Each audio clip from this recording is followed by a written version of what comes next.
Ladies and gentlemen, my lovely guests and my young culture ambassadors, good morning, good afternoon, and good evening from all around the world.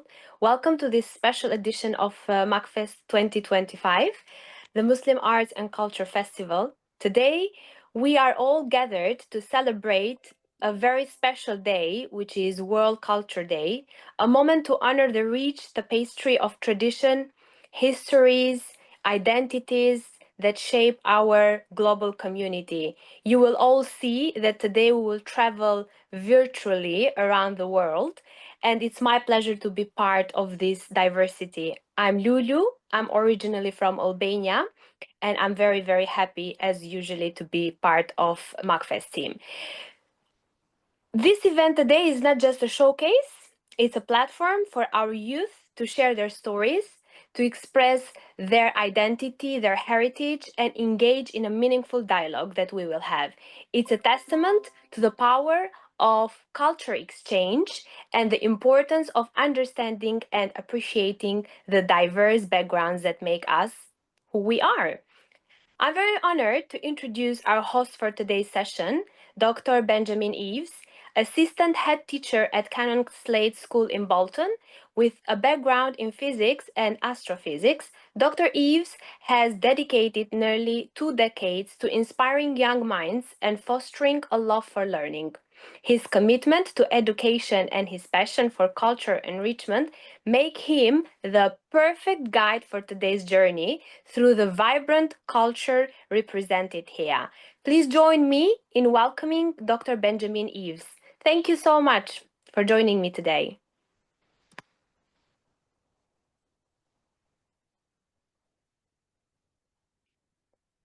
I don't know if Dr. Benjamin can hear me.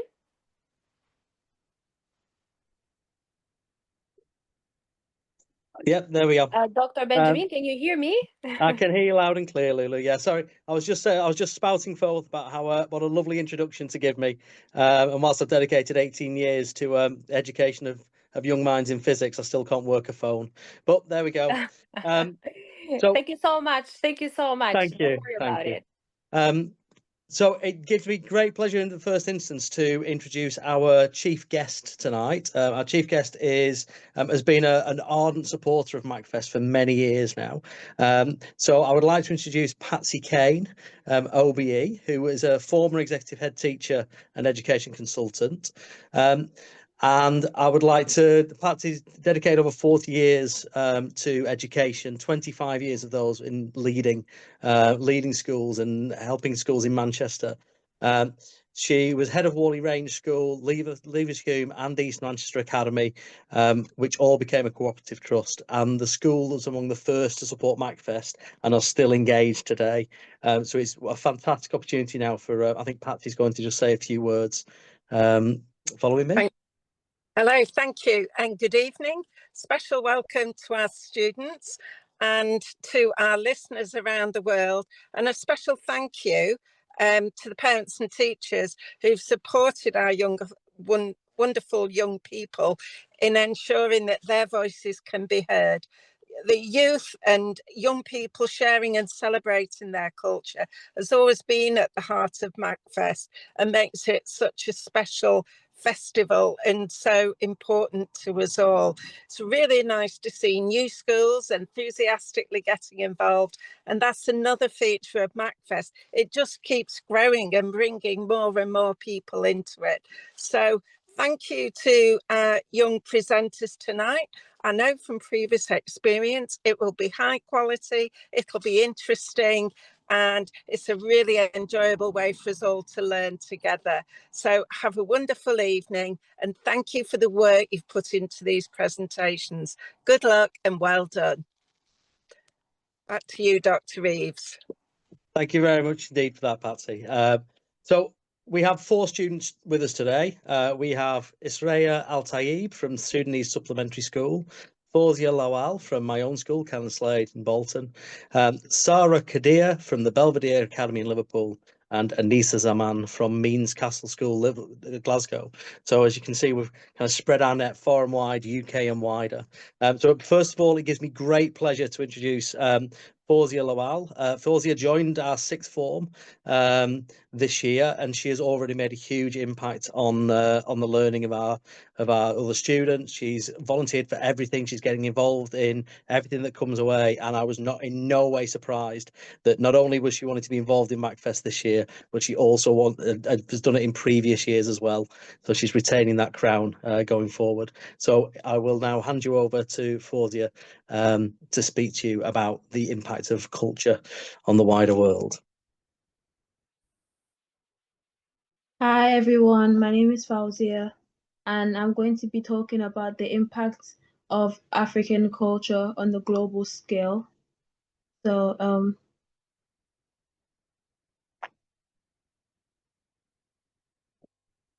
sorry, I can't see the slides. Okay, here we go. So, the evolution of Nigerian fashion and Africans' influence on global standards of beauty.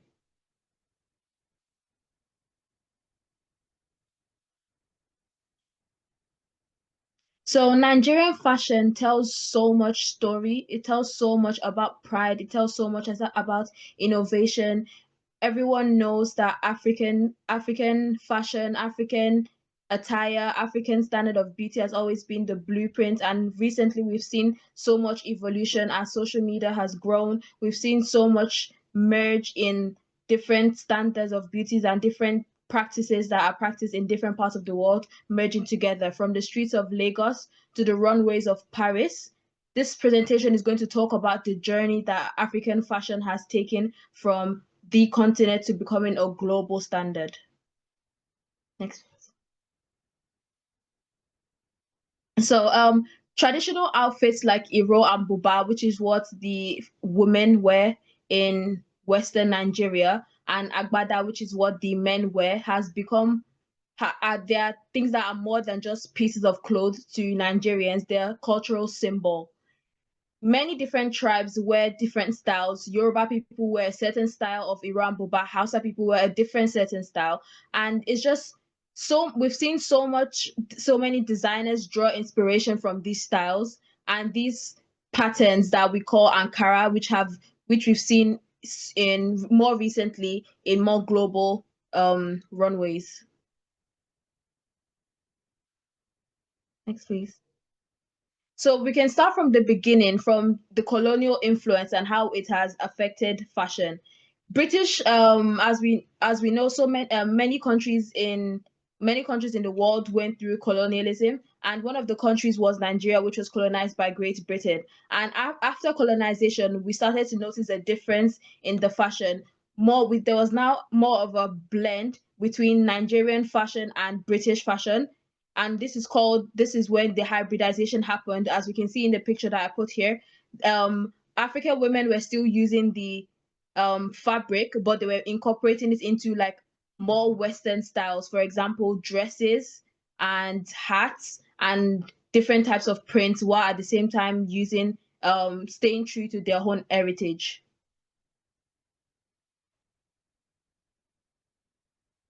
So after independence, there was in 1960 to 1980, we started to see more and more pride in African texture. There was a very historical moment where the president of Nigeria at the time met Prince Charles, and he was wearing his agbada, and Prince Charles complimented his agbada, and it was just such a moment of pride, especially after gaining independence, and after so many things happened around 1960 to 1980 that built that pride for African fashion. And more African designers started being more open and using African design, and non-African designers also started to appropriate the designs as well.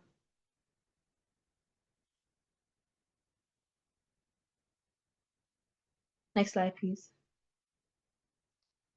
And then a lot of people know, when you think of Nigeria, you think of Afrobeat, you think of Nollywood, we think of the actors, the singers, Wizkid, Burna Boy, so many people. And we've seen so much, we get so much pride as Nigerians when we see our representation in the global standard. For example, there was a music video where Wizkid was wearing Nigerian designer, and this is when these kind of things took Nigerian fashion from being just an inspiration to being a trend. It decided to set trends, and we started to see gele-inspired turbans. Gele is a type of style that African women wear. We started to see Ankara jackets, just ways that of using Nigerian prints, but at the same time blending it into our everyday wear. Next slide, please.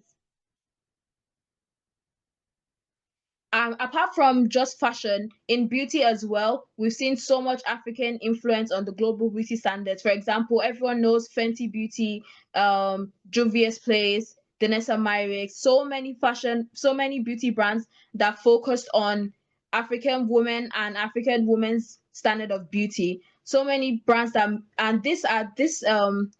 Fenty Beauty came out with her shade ranges, and she had foundation shades for over 60 different shades, and this was one of the first of its time, because not many brands were doing that, and this was such a trendsetter for other brands as well, even Western brands, and it became a sort of eye-opener for them that it is about time that we start to cater to everyone. And this was just such an inspirational moment for Africans in general, especially dark-skinned people. We started to see more representation in the mainstream industry, and it was very liberating for to see brands that focus specifically on catering to African beauty standards. Next slide, please. And then the influence goes two ways as well. We've also seen Western styles incorporated into Nigerian fashion, not just Nigerian fashion incorporated into Western styles. We've seen, for example, corset dresses that take Nigerian, which is what like a lot of Nigerian people wear to weddings these days.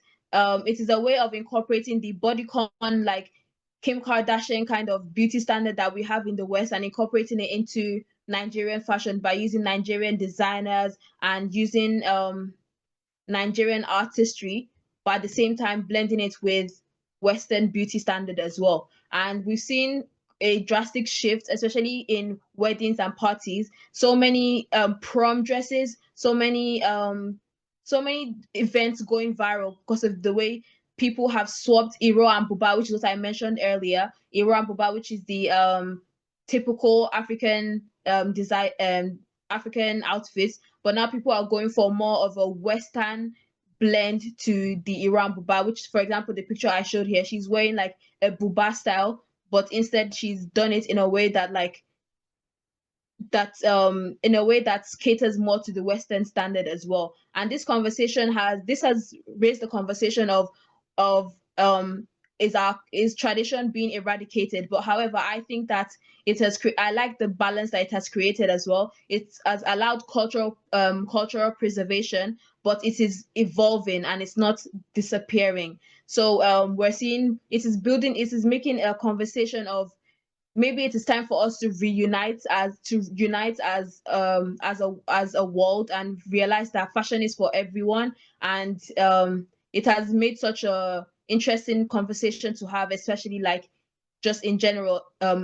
It is such a good conversation to have about the evolution of Western fashion and evolution of Nigerian fashion and the merging between all of it. Next slide, please.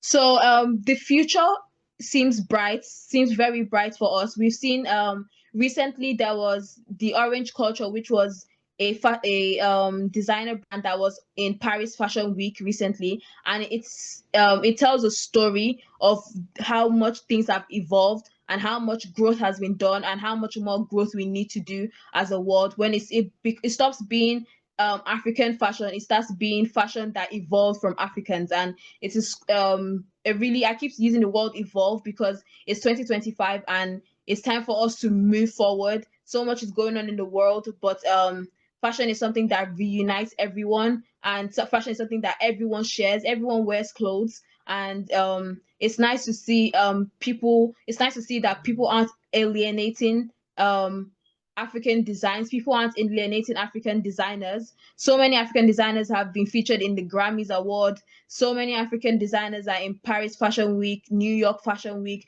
So many Western designers as well are coming to Nigeria and blending and mixing and learning from the culture and learning from the traditions that we have. And it's just really beautiful to see how I'm really excited to see what the future holds for us as well. Next slide, please. In conclusion, it's the merge of African fashion and Western fashion has really shaped the global aesthetic. It has shown that the world isn't just black and white. There's so much gray area. There's so much mixing that needs to be done. There's so much exchange of idea. There's so much knowledge in the world that can be shared. There's so much fabric. There's so much color. There's so much design. There's so much identity. And identity is a really important it's really important to so many people, especially me and so many other like Nigerians in the diaspora, Nigerians that live outside of Nigeria. It's just it's a way of expressing yourself, being able to walk down the streets and see a design that was inspired by your traditions. It's really liberating to see, and it's really amazing to see all the exchange of ideas, and it makes fashion more expressive and more diverse. Thank you very much for listening. Oh, fantastic. That was absolutely superb. The idea of unity, not alienation, through a sharing of fashion and beauty. Moving on to our next contribution, I would like to introduce the principal of the Belvedere Academy, Julie Taylor, to introduce Sara Qadir. Oh, thanks very much, Ben. I'm actually going to hand over to my colleague, Emma Speed, who's on my team, who's been working with Sara on the presentation. So Emma's going to introduce Sara for us this evening. Thank you. Hi, good evening, everyone. Happy World Culture Day. We're really happy to be here and to be part of MACFEST for the first and hopefully not the last time that we'll be able to play a big part in the future. So it's even more of a pleasure to introduce Sara, who's just an amazing young person who is only in year 8 in our school. She's only 13 years old. And from the moment she came in year 7, I knew we had a very, very impressive young woman on our hands. She's been actively involved in our equality and diversity team. She's worked with me on improving our prayer room facilities. We've talked about prayer times, the idea of how we celebrate Ramadan in school, and future iftars that we might be able to host.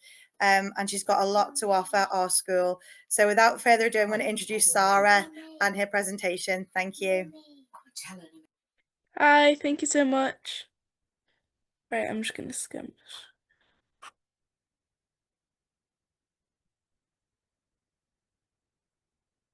Can you see the screen? Yep, okay. Right, so my name is Sara and I'm going to be doing my slideshow about Yemen, which is where I'm from. And that's how you write Yemen, which is in Arabic, and that's the national language in the country. Right, what do the flag colours represent?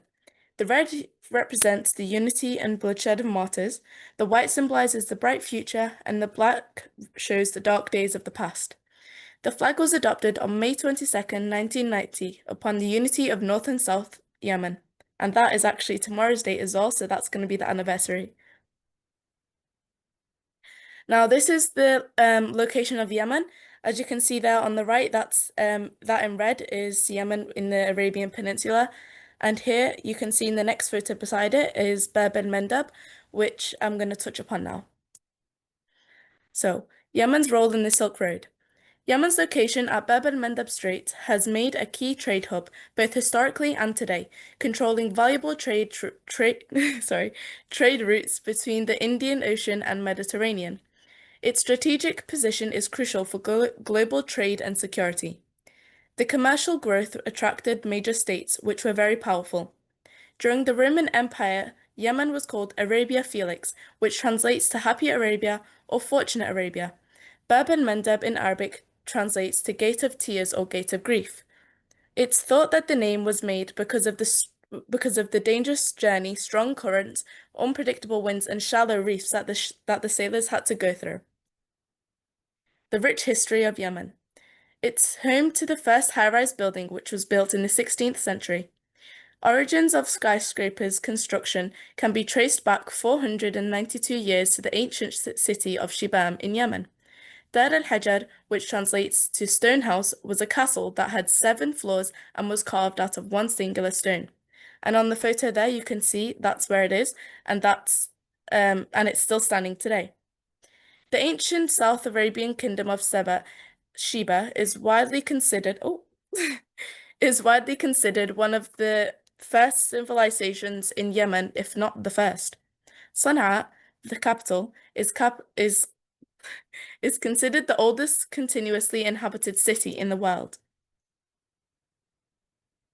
The Arabian script. The ancient Arabian script developed in Yemen. It's thought to have emerged in the 8th century before Christian era. The Arabic alphabet derived from this. And in the photo there, you can see on the top row, which is the Arabic alphabet we have today, and on the bottom is the one that it came from.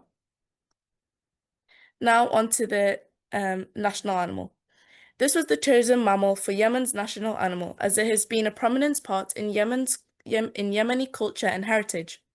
The Arabian leopard is seen as a symbol of resilience, beauty, and the delicate balance of nature within Yemen. Now, a jambia is an accessory that men wear in Yemen. The Arabic word jambia literally means on the side or hip, which reflects on how it's worn. It's usually worn on a belt. Although it may just look like a regular dagger, it actually reflects the status of a person wearing it. The higher quality jambia, the higher status, power, and respect that the man has. It's not used as a weapon, it's a social symbol. Now on to the houses. Houses in Yemen are known for their unique tower house architecture, made from mud and stone, and sometimes they can reach up to 5 to 11 stories high. The mud brick walls. They absorb heat during the day and release it slowly at night, helping to maintain a comfortable temperature inside. Many houses are built on mountains. Flash floods are a significant hazard in Yemen. Buildings on higher ground can help lower the risk of being swept away by sudden surges of floodwater. Yemen's Socotra Island. It's located near the Gulf of Aden. The island is globally important for biodiversity conservation because of the exceptional flora and fauna.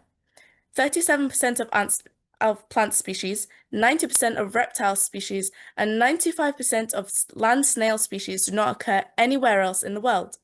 The marine life of Socotra is very diverse, with 253 species of reef-building corals, 730 species of coastal fish, and 300 species of crab, lobster, and shrimp. This is a UNESCO heritage site. Here are some photos from the island of Socotra. And see that tree in the middle? Now we're going to touch upon it, and it's a really interesting tree, as you're going to find out now. So, it's called the Dragon's Blood Tree. The Dragon's Blood Tree is native to Socotra, and the name came from the dark resin or sap it produces that resembles the color of blood. The sap of these trees also have medicinal powers as well. It's used to treat many things, such as wound healing, inflammation, digestive issues, ulcer, pain relief, and many more. Now onto the food. There are lots of foods that I enjoy that are from Yemen, so I'm going to go through a few here. One is maraq. It's like a broth-based soup, and you can add chicken, lamb, potatoes, and whatever you like. Malawah. It's a type of bread, it's a mix of puff pastry and naan, in one. Selta. It's like a scouse, a stew, with fenugreek powder on the top. Sabaya. It's a pastry that's layered and is often served with black seed and honey or syrup. Thank you so much for listening to my presentation about Yemen, and I hope you have learned a few things. Thank you. Thank you, Sara, for sharing that fantastic insight into sort of Yemeni history and culture. And I mean, you probably could have talked for days at length about everything there. So that snapshot was just absolutely fantastic, and I've learned a heck of a lot there. I also love the use of the term scouse, representing that we're now in Liverpool. So superb. So Our third speaker this evening is Anisa Zaman from Mean School in Glasgow, and I'm going to introduce her mum, Manira Ahmed, to present her to us. Thank you so much. Can I just check, Benjamin, you can hear us? Perfect. My name's Manira Ahmed, as Dr. Benjamin Eves has said. I'm Anisa's mum. I actually am not going to introduce Anisa because she would like to do that herself. So colleagues, bear with me. I'm just going to share my screen and then we're going to start.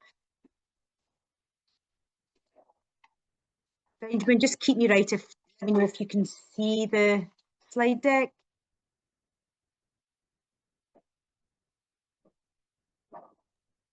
Oh, sorry, I yeah. can't see anybody, Yeah, so somebody needs to shout out if they can see. Perfect, right, okay. And over to Anisa. Thank you. Respected teachers, honourable guests and dear friends, Assalamu alaikum and good evening. Today I feel honoured to speak about a subject that fills every Pakistani with pride, Pakistan and its beautiful culture, in particular, poetry. Before I start, here's a little bit about me. So this is who I am. My name is Anisa Zaman. I am 13 years old. My background is I am a Scottish Muslim from Pakistani descent. I live in the city of Glasgow. My school is Maris Castle High School in Glasgow. My hobbies are writing, which I love, drawing, which is one of my favourite things to do, skiing and surfing, which my mom has brought me up to and I love so much. My hero is my granny, because she's always there for me when I need her and she makes the best packed lunches. My favourite food is gobi, which is like a cauliflower type of curry, which includes things like potato and other type of herbs. So thank you. Firstly, a little background about Pakistan. So this slide is purposefully meant to be busy, as there is so much to share and showcase that it's so hard to just pick a few pictures. Pakistan is a country of vibrant colours, warm hospitality, deep traditions and diverse languages. From the snow-capped peaks of the north to the sandy shores of the south. Pakistan is not just a land, it's a story of resilience, beauty and identity. Our beloved homeland, Pakistan came into being on 14th August 1947 under the visionary leadership of Qaidi Azam Muhammad Ali Jinnah. It was founded to protect the religious, cultural and political rights of Muslims of the subcontinent. Since its independence, Pakistan has grown into a proud and dynamic nation, full of potential and promise. A land of cultural diversity. One of Pakistan's greatest strengths is its cultural diversity. We are a mosaic of different ethnic groups, including Punjabis, Sindhis, Balochis, Pashtuns, Kashmiris, and more, each with its own traditions, clothing, music, food, and festivals. This diversity is not just a division, it is our unity in variety. Traditions, arts, and festivals. Our culture is rich in music, like Qawwali and folk tunes from every province, traditional dances like Bangara, Laddi, and Atan, and clothing like shalwar kameez, ajkar, turbans, and jitrali caps. Festivals such as Eid al-Fitr, Eid al-Adha, which are quite popular, Basant, and Independence Day. Each celebration reflects our hospitality, our faith, and our love for life. Pakistani cuisine. Who can forget Pakistani food? From biryani to nahari to saji and kapli kebab, our dishes are full of flavour and heritage. Each region brings its own taste to the table, quite literally. Sharing food, especially with guests, is a major part of our cultural values. Languages and literature. Pakistan is a home to multiple languages. Urdu, Punjabi, Sindhi, Pashto, Balochi, Saraika, and others. Our poets like Allama Dr. Iqbal, Faiz Ahmed Faiz, and Shah Badal Latif Bihtai have touched hearts across generations with their timeless verses. Our language is the soul of our culture, full of expression, wisdom, and emotion. Pakistan is more than just a country on the map. It's a living heart of culture, shaped by ancient civilians, Islamic values, and the strength of its people. I take pride in my identity. I celebrate our traditions, and together protect our languages and stay united, because our culture is our strength. And as they say, no nation can rise without the love for its roots. Pakistan's in that. When we talk about the most influential and revered poets in Pakistan, one name echoes louder than any other: Dr. Allama Muhammad Iqbal. However, before I go through the amazing achievements of Dr. Iqbal, there are a few other honourable mentions on the slide. There was too many to choose from. Hopefully, this provides the creative links and growth that exists across the Pakistani heritage and influences many new things many things in this new world. Dr. Allama Muhammad Iqbal, known as the poet of the East and the spiritual father of Pakistan. Iqbal is not just a literary icon, but a philosophical force who helped shape the ideological foundation of Pakistan. His poetry transcends generations, his thoughts inspire revolutions, and his message continues to ignite the flame of self-realization and national pride in the hearts of millions. Dr. Iqbal, rightfully known as the national poet of Pakistan and the visionary behind the idea of a separate homeland for Muslims in South Asia. Early life in education. Dr. Iqbal was born on 9th November 1877 in Sialkot, a small town in Punjab. From a young age, Iqbal displayed a deep love for learning and a passion for poetry. He completed his early education in Sialkot and then moved to Lahore, where he studied at Government College University. His academic brilliance led him to pursue higher studies in Europe. He obtained a degree in philosophy from Cambridge University, followed by a PhD from the University of Munich in Germany, and also became a barrister in law from Lincoln's Inn, London. Iqbal's exposure to the Western philosophy, combined with his deep connection to Islamic thoughts, helped shape his unique worldview. Achievements and contributions. Allama Iqbal's contributions are vast and multidimensional. He's a philosopher and thinker. Iqbal was not just a poet, he was a philosopher, a visionary, and a spiritual guide. His philosophy emphasized selfhood, the idea that individuals must recognize and strengthen their inner potential to shape their destiny. He was the poet of the East. Iqbal wrote powerful poetry in both Urdu and Persian. His works like Bang-e-Idra, Asrar-e-Khudi, Bayan-e-Mashriq, and Bal-e-Jibril inspired generations. His poetry awakened the Muslim Ummah, urging them to rise from slumber, reclaim their dignity, and realize their spiritual and cultural strength. Political visionary. In 1930, Dr. Iqbal delivered the historic Allahabad Address, where he presented the idea of a separate homeland for Muslims in the subcontinent, a vision that later became the foundation of Pakistan. Although Iqbal did not live to see Pakistan's creation in 1947, his thoughts and visionary laid the ideological groundwork for the new nation. Challenges he faced. Like all great minds, Iqbal faced numerous challenges. He struggled with criticism from both conservatives and modernists, as his idea often challenged traditional norms and colonial systems. He experienced personal and financial hardships, especially during his later years when he suffered from ill health. Iqbal faced the burden of awakening a sleeping nation, a task that required immense courage, patience, and resilience. Despite all odds, he remained steadfast, using his pen as a sword, his poetry as a torch to light the path for future generations. Legacy and lasting impact. Dr. Iqbal is more than a historical figure.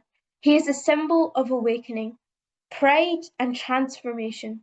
He gave Muslims a new sense of identity, rooted in spiritual strength and intellectual independence.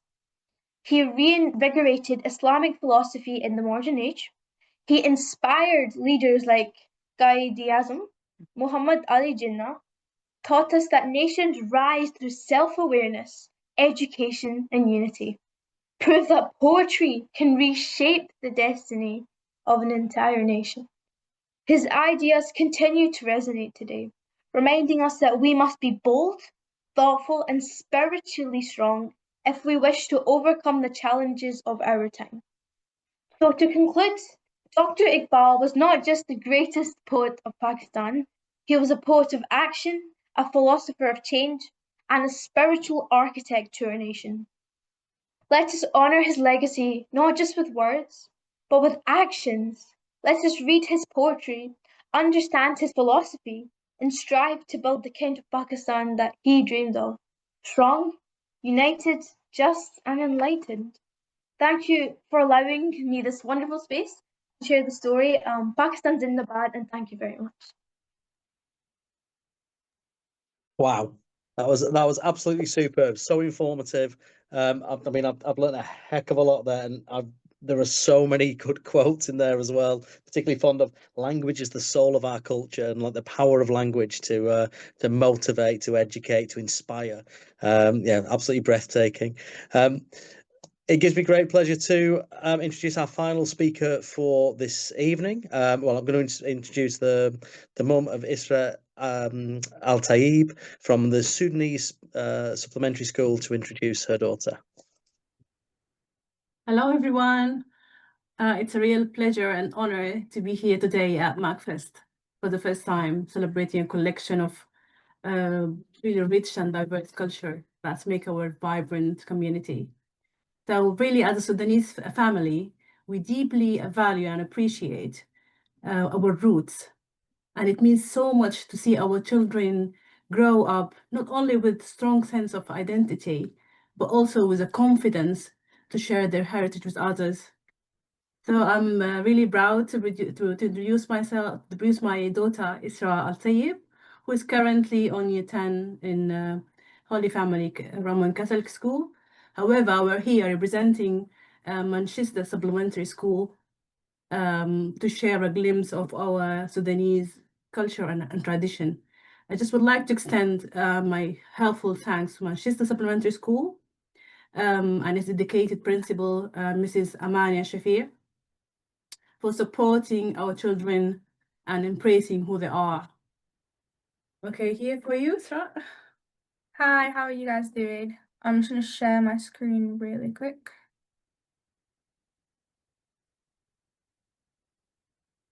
Is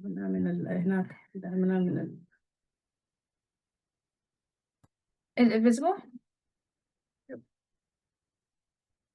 Okay, so I'm going to introduce myself.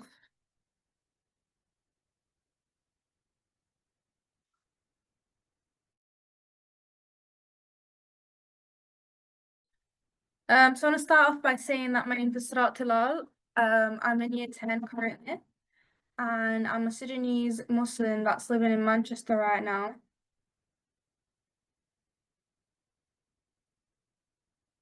Let me just get this slide.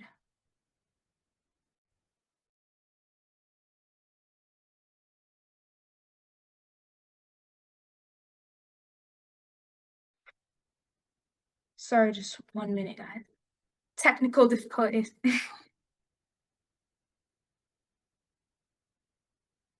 Supposed to go this way.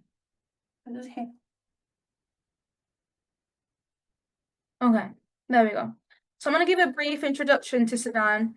Sudan is located in the northeast of Africa.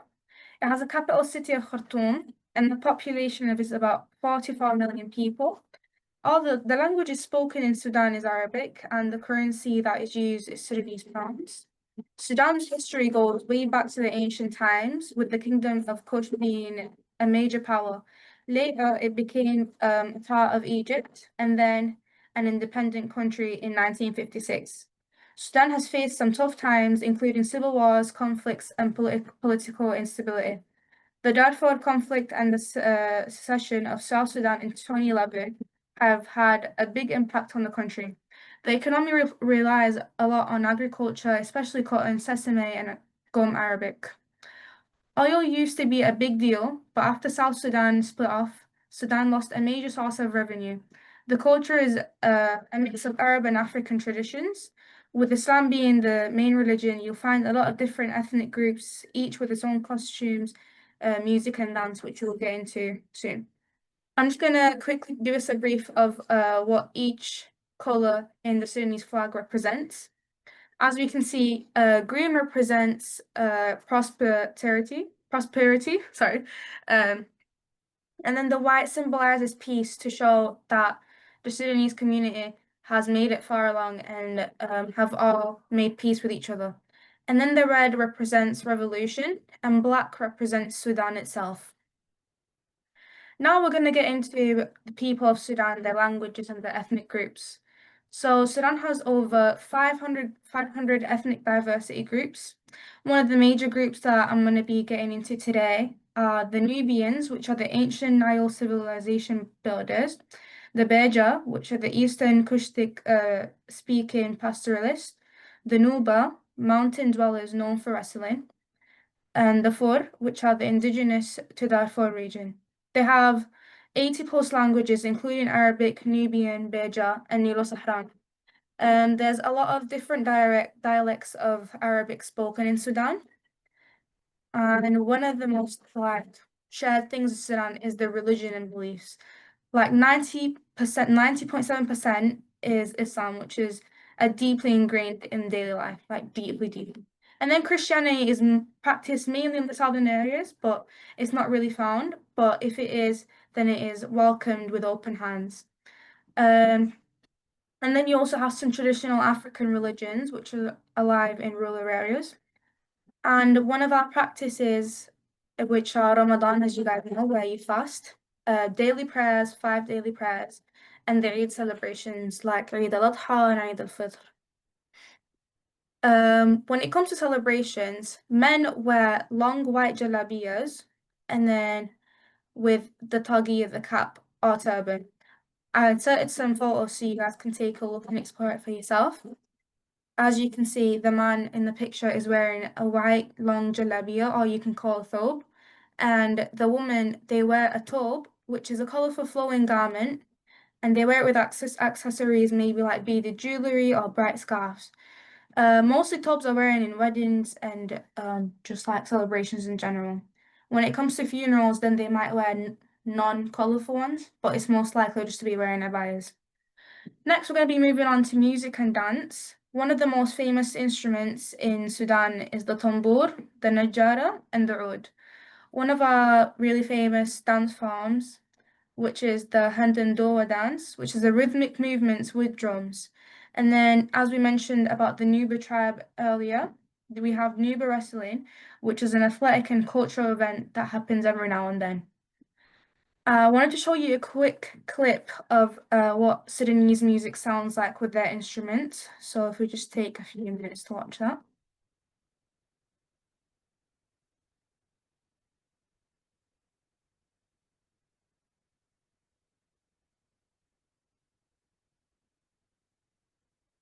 Let me know if you can hear.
All right, I hope that was a good enough, like, quick video.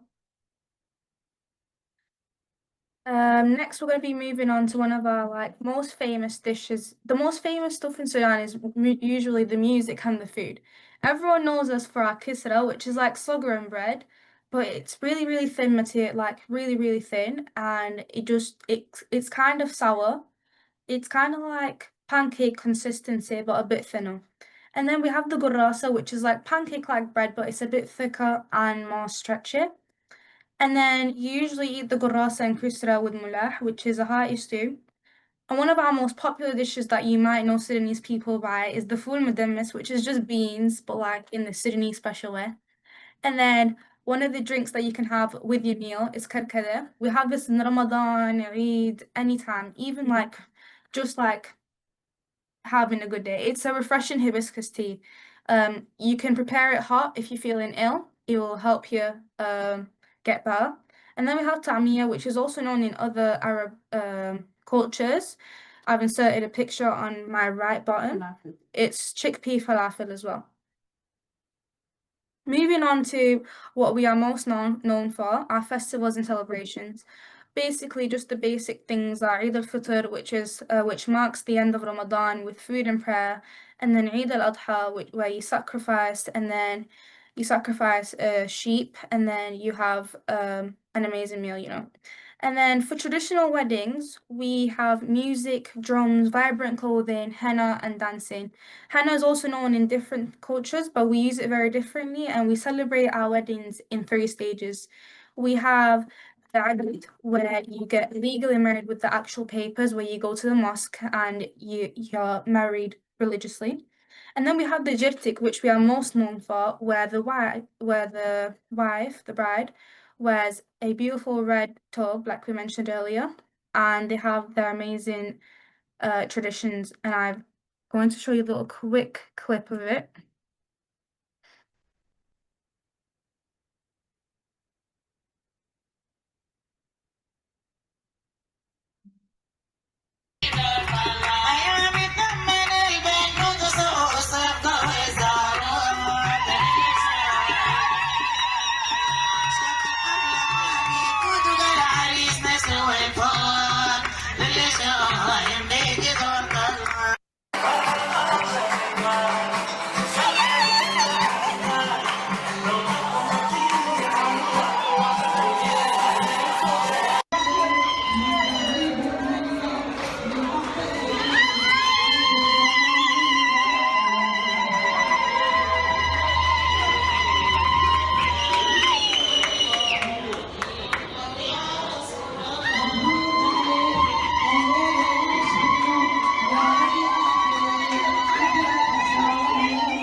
Okay, so we'll just stop there. So the Jirtik is like, it's just Sudanese culture. It's a special ceremony, as we've seen. It just marks the beginning of a wedding. It's a joyful event filled with unique traditions, symbolizing the couple's union and their new life together. The bride and groom are adored with symbolic items, and blessings are offered for their happiness and fertility by their parents or loved ones. The Jirtik is a vibrant celebration that reflects the rich cultural heritage of Sudan, bringing families and communities together in a spirit of love and unity. That's why we're most known for our Jirtiks, because we share a lot of like happiness in it. And then we sadly end this off by a disastrous modern influence and challenge that has been going on in Sudan. Sudan has had a conflict, and the conflict in Sudan is primarily between the Sudanese armed forces and the Rapid Support Forces. It started in April 2023 due to the tensions over the interrogation of the RSF into the military and disagreements over the country's future governance. The fighting has led to a humanitarian crisis with widespread displacement, food shortages, food shortages, and a breakdown of essential services. It's a very sad story, and if one thing we could do is definitely just bring more awareness to what is going on in Sudan and kind of support with that. There's a quick video that I was going to show you. I don't know if we have enough time, but I've just done a brief explanation on it, so we'll just move on to the next slide. So I want to thank you all for being here and watching and helping, letting us participate in this event. I really appreciate it. I hope that over this we've gone over Sudan's diverse ethnic, religions, culture, heritage, and we made it unique. I hope that we showed you the importance and we showed how respecting and preserving Sudanese traditions fosters unity and global understanding. If you would like to know more about Sudan, I've put in some books, for example, The Culture of Sudan. And then if you would like to know more about Sudanese food, we've got a culinary journal by Shafir Ahmed. You can also look that up online. It's completely free. And then if you'd like to know more about what's going on in Sudan, you can just visit Wikipedia, Sudan BBC, or anything else. Just to end this up, can you please join me for the national anthem?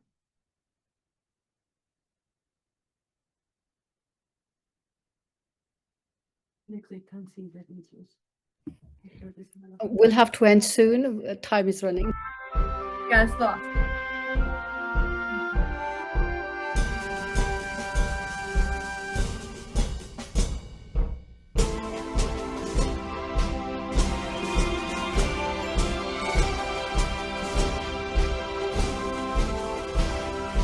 نحن جند الله جند الوطن ادعى داعي الفداء لن نخن نتحدى الموت عند المحن نشتري المجد بأغلى ثمن هذه الأرض لنا فليعش سوداننا علما بين الأمم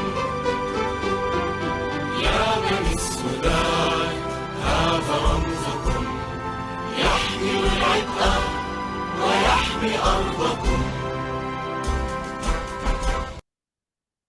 Right, that's it for today. I hope you guys have enjoyed. Please make sure to keep eyes on Sudan and use certain hashtags in your posts if you ever feel like posting, just to support Sudan and help people be recognize what's going on in Sudan. I really appreciate being here today. I want to thank everyone for bringing us over, and I hope you guys enjoyed this and learned a lot from it. Thank you. Absolutely superb. That was amazing. Superb multimedia presentation there. And that exploration of what it means to be Sudanese, but also the challenges that we face.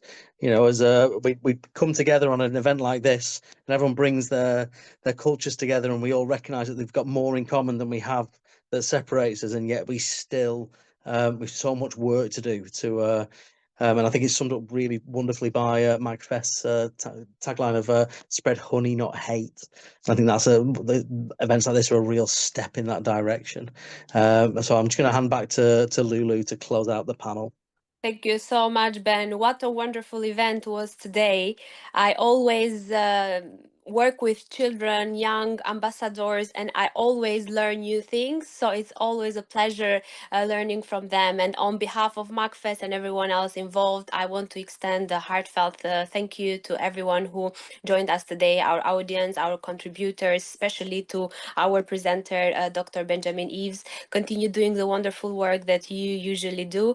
And I'm sure God have lots of rewards for everyone who contributes in young generation, which is our future.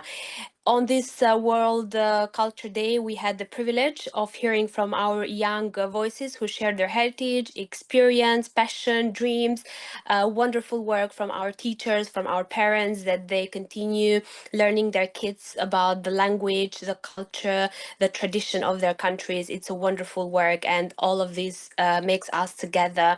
And we were celebrating also the future from this young generation. Before I let everyone everyone go. I know that everyone is busy and tired. I just want to invite everyone for our next event, which will be next Sunday on the 25th of May at 2 p.m. It's also on the screen for everyone who wants to join. The Ecological Wisdom of the Islamic Gardens of Paradise is going to be a wonderful, wonderful event. And before, I have also something else for everyone who have friends or kids, or I don't know, anyone in your circle.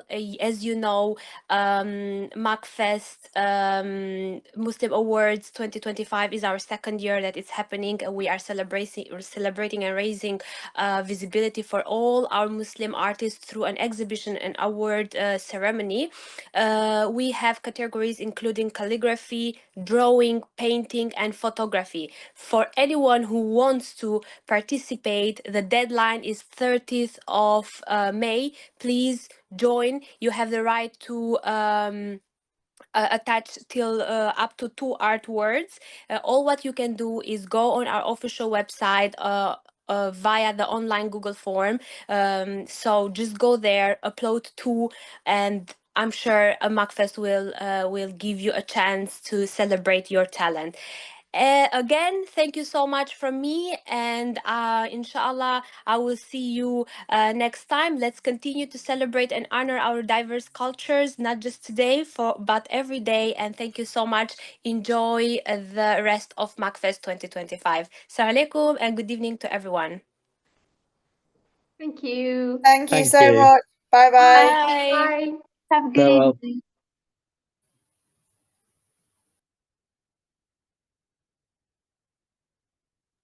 Thank you. Bye.